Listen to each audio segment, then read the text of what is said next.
Good evening and welcome to this edition of the Voice Spotlight. Our guest tonight is Miss Austin, or I should say Dr. Austin, Dr. Sharon Austin, who wrote a book, but a little bit of housekeeping. I met Sharon because we're in the same Fit for Life program with Dr. Shea, and I met Sharon earlier when we recorded a spot for her. So I've known her for a few months now. Um, but I was a bit surprised when I saw that she wrote a book. So going after people that as I do with writing a book, I did go after her. So Sharon, how are you doing this evening? I'm doing fine. Thank you for inviting me. It's my pleasure actually doing this. So, we'll jump right in. The book is called Allan Learns to Talk, and it is available on Amazon in both hardback and softcover, and I will tell you about that later. But I will have to admit, when I read the title of the book, I thought that it was of a child learning to read, just in the normal course of events, but it's so much more than that. Can you explain that? Yeah, it's about a child, a 5-year-old that is nonverbal. And it's based on the experiences of my son, who is now 20, who was nonverbal until he was 5. He didn't really say his first words until he was about 5. And it talks about just really it's based on my family and what we did to help him learn to communicate. We didn't know if he would ever talk.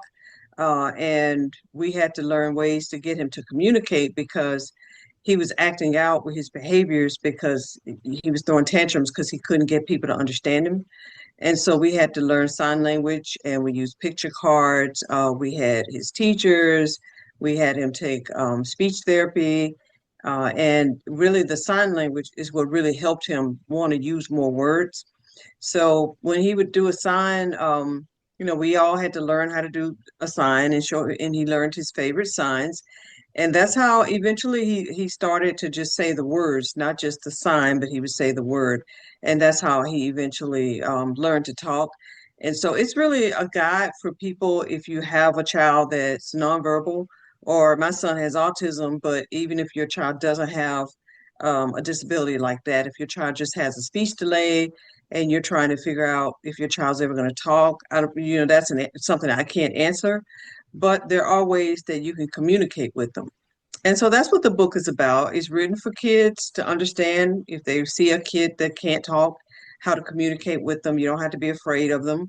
And it talks about just what my husband, my son has a younger sister, and that's what it's about. It's just about him learning how to talk. Okay.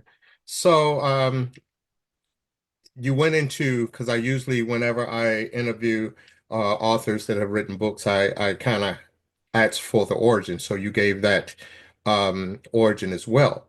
However, you're a professor of political science, and Right. Mhm. knowing that that was near and dear to your heart, how was it as a, it's, this is a life situation more so than your career. So Right. how was it as a and political sciences? Yeah, that's something. How is that leap from doing what you do as a living, as a career, to do something that's near and dear to your heart? How does that manifest? Yeah. I've been a professor of political science since 1993. And I've been at the University of Florida since 2001. I've written several books, articles, like scholarly types of work about different aspects of politics. I specialize in African American politics, African American women's politics, and This is something that's completely different because I always wanted to write a children's book, but I never really had the time. So I decided to just make the time. It's not too time consuming, and the book is self-published. So I didn't have to go out and look for a publisher like I do with my academic books. But this is just a labor of love. It's just something that I did to really try to help other people. I've been donating the book to libraries, bookstores, special needs schools. I'm trying to identify some. So if anybody's watching this and if you'd like to get a copy of the book, of course I want people to buy it, but it's not really about making money. When you write a children's book, you kind of know you're not going to make money. It's just about helping families, and it's totally different from what I do. It's something I really enjoy. This summer we were on vacation and we always take these long drives out west, and I just decided to look for bookstores at the places where we were driving through and just see if they wanted a copy of them, especially if it was a black owned bookstore. And I was able to find out about a lot of really nice independent bookstores that I wasn't familiar with, and just go there to donate the book, or even some of them wanted to buy the book either way. But it's a labor of love and it's totally different from what I do. It's just something that I do as a hobby.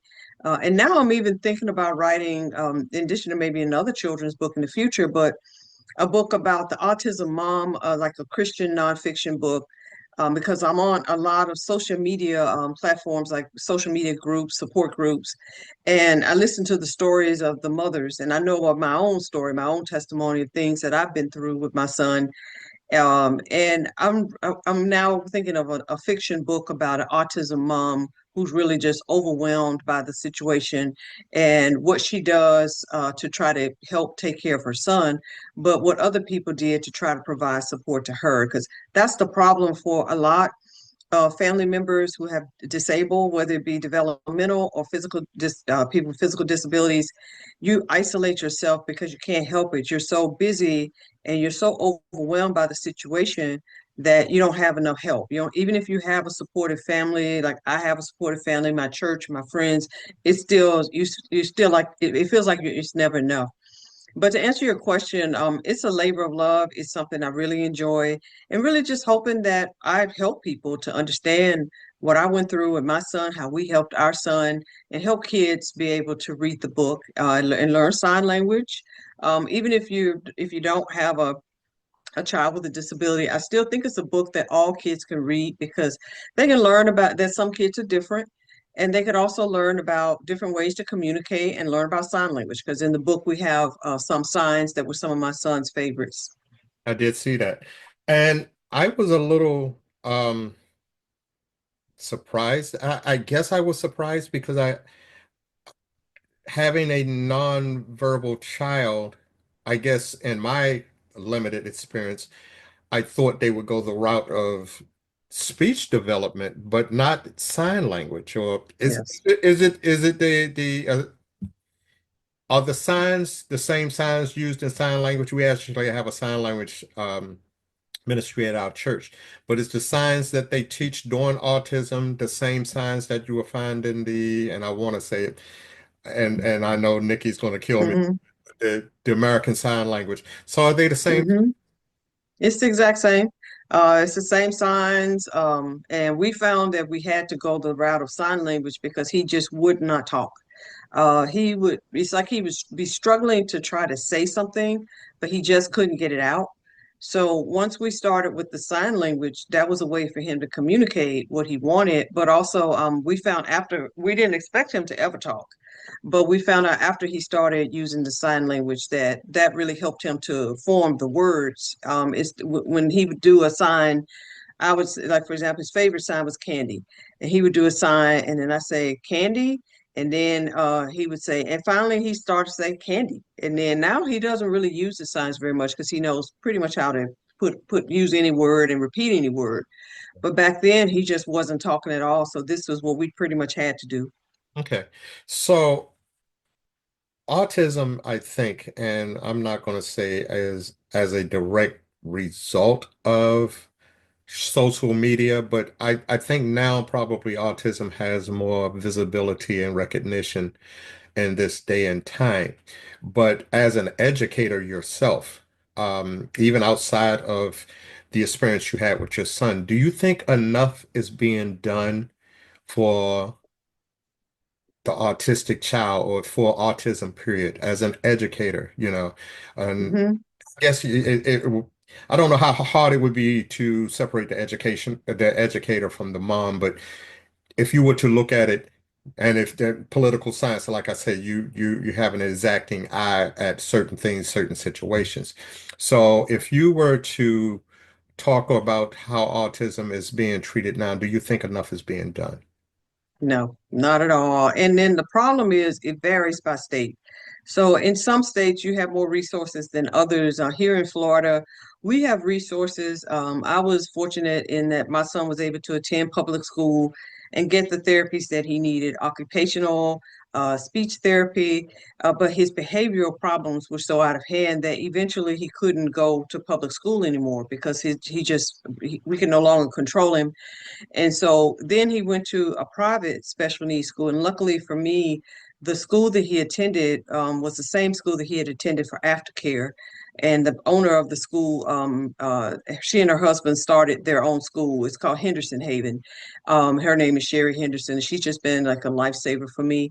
And so he was able to go to that school. And I was really fortunate because I was able to have the resources that I need. But autism is something, the therapies can be very expensive. The medicine is very expensive. And sometimes you pay a lot for medicine and it doesn't work because we were paying $300 a month for one of my son's medicines. That was after insurance. And even with that, it wasn't working at all. So I was fortunate in that I had ABA therapy, which is behavior therapy and other types of resources here, but it varies from state to state. And it really can be overwhelming, especially I would say for single parents. Luckily for me, I'm married and my husband's been very helpful in our friends. And then also at the church that I attend, our pastor and his wife, she worked for the Agency for Persons with Disabilities at some point. So she knew all about different services and was able to help me. And they also have a son that has autism. So I had a really good community, but I always sympathize with women who don't have that, with parents, women and men. But for if it's a single mom and she's struggling, and especially I hear stories about some women who have more than one autistic child, and that is very difficult. Not nearly enough is being done. I think that there should be a uniform policy across the nation so that every state would offer the same resources. Because it shouldn't be a case in which if you're living in a certain state and they don't offer you enough resources, the only thing you can do is move to a different state because some people can't do that. So to answer your question, no, not nearly enough resources are available. Yeah, and I was thinking the same thing. I have a uh, one nephew. I have a godchild um, that's autistic, and I know of many that are like that. So, um, um, silence this. I'm sorry, my fault. Mhm. I know what it is. I'll call them back Mhm. after I'm done. It's the church. Um, so when I purchased the book on Amazon, I don't know whether it was your age range that you chose or that it was Amazon, but it said from 1 to 18. Right. Um, what is your hope that what is your hope that the takeaways are come from the book? Now Hmm. you have a range from a child just learning to read, which round one or two. My copy is going to go to my grandson. Um, uh, Up to 18, which is young adult. So, what are the takeaways that you're hoping or that you were um, maybe not so much focusing on, but what are the takeaways for the young person and the young adult? Or is it the different for each age range, or is it one and the same? I chose the age range from 1 to 18 because really it could have been, I just had to pick, ages, and I wanted people to understand that it's for people with autism of all ages. My son is 20, but mentally he probably, I would say, is on the level of like a 7-year old.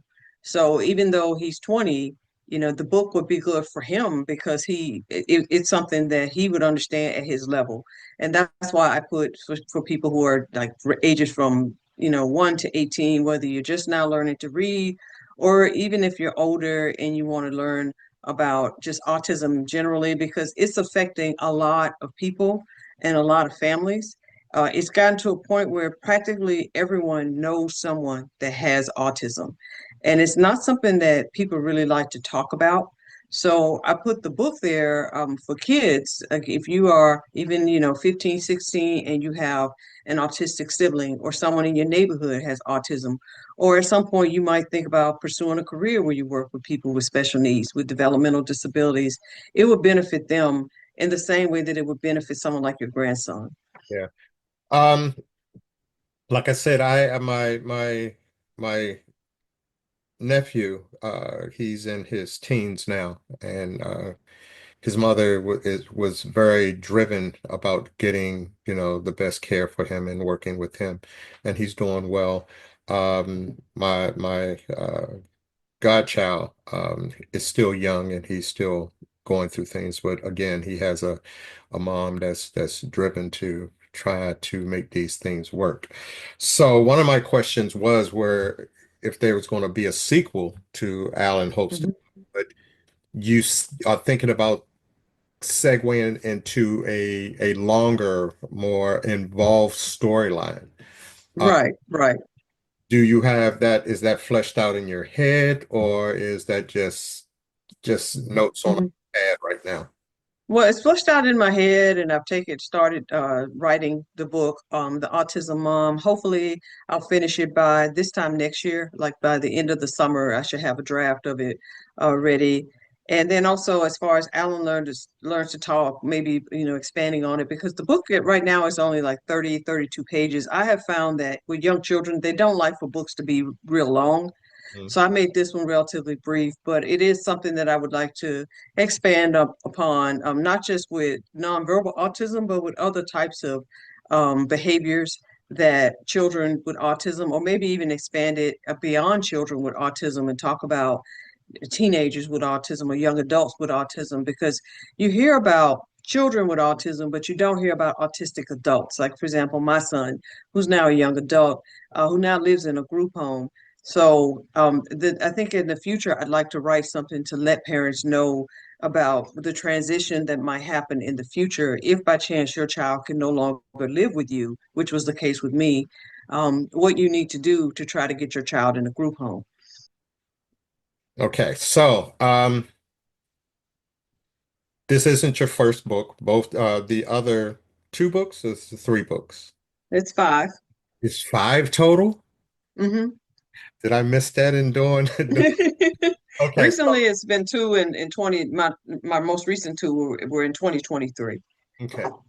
So they are more on the level of the political science and as it applies to African Americans specifically, Right, period. right. African American politics specifically is what I've been writing about since I started my career. Okay. All right. And is this because again, my mind is just blown with political science because I know what it is. Um, but what got you interested in it? I guess that's the question because Hmm. most of it during my days with the federal government, I was in communications with the federal government, and it stemmed out of my love for technology. So, political science, how did that weigh in? And I know Hmm. we're getting away from Yeah. Allen No, Learns. it's fine. I'd like to know Well, about. I got an interest I majored in history in college. And then later my master's and doctorate degrees are in political science. And I grew up in the city of Memphis. Memphis is similar to Baltimore because, it's the same racial dynamic. It's predominantly African American. And I grew up always hearing about politics. Politics was like always discussed in our home, in our community, in Memphis on the news. And so I had an interest in it. And then when I went to graduate school, we elected our first African American mayor. His name is Willie, but he went by W. Harrington. And that was in 1991 when I was working on my PhD. And I was wondering why, even after Memphis had a predominantly Black population, they had people running for mayor, but they couldn't elect an African American mayor for a number of reasons. And I always wondered why. How can a city be predominantly Black? Same was true of Baltimore, predominantly Black, and can't elect a Black mayor. And so that's what my dissertation was about.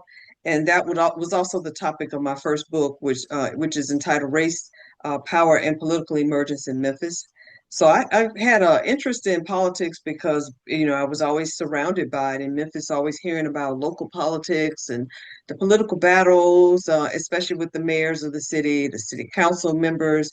I did an internship in graduate school with a woman who's now deceased. Her name is Lois DeBerry, and she was Speaker Pro Tem of the Tennessee legislature. She was an African American woman, and I've watched her and the way she conducted herself in just being in that position, and that also gave me an interest not only in Black politics but Black women's politics, which I've started to write more about in recent years. Okay, good. Um, the state of the administration that we're dealing with now, I have some views, and it's more of a grassroots view, not knowing um, um, politics the way that you would, and that a lot should, even the ones that's in politics, they need to learn about politics. Um, but I think that I've never done a political show, but I may. And if you don't mind, if I do decide to do on that, if we could tap into your resources and yourself, I and would love to. Yeah, as a matter of fact, I do the Today with Dr. K. Sure, I've been on her show several times. I I would. haven't been on there since really around election season, but I've done her show a lot. Okay, So yeah. all right. So, we've actually gone through what I had as in question, and it answered a lot of the questions I had, both before purchasing the book and reading it afterwards. I definitely want to, like I said, this copy is getting passed to my grandson, and Hmm. uh, my son and his wife are he's a very smart young man. So I think that having them read this to him, or work with him to read it, it'll answer, it will bring some questions to the forefront to help him. I actually may purchase another book, and I am going to purchase because we have to support our authors, and give it to my godson, and so that she can read it to him, and maybe in some way, it can help her. So, Okay, good, good. as we bring this to a close, anything else that you would like to bring to your new audience? I hope. Know that Shay and I both do attend Victorious Living Faith Ministries, um, even Fit for Life, and some of her Fit for Life does not cross into. Well, no, I shouldn't say that, because people with Fit for Life, but the ones that aren't in that and in that group, I'm introducing you to them. Anything that you would like to say to a new audience? I would just say that I have a website called Imagine Autism Books. So I know that a lot of people are protesting Amazon. So the book is also available on Ingram Spark in both hardback and paperback. And also on my website, Imagine Autism Books. It'll be shipped to you from Amazon, but but a lot of people don't feel comfortable going to the Amazon site, so they could just go to my website, or even if they just do a search of my name and the title of the book, Allan Learns to Talk, it'll show you. I have a Facebook page that has information about the book, the places where I've been promoting it, about autism just generally. And so, if anybody would like to just learn more about autism, or if you're struggling with someone who has autism, you could look at my Facebook page. Okay. All right. Well, again, I thank you for coming on. I appreciate you taking your time out of your busy schedule because I know you're busy. And we're with the same Fit for Life, but I also follow you on your Facebook post, so I know that you get around. Uh, Yeah.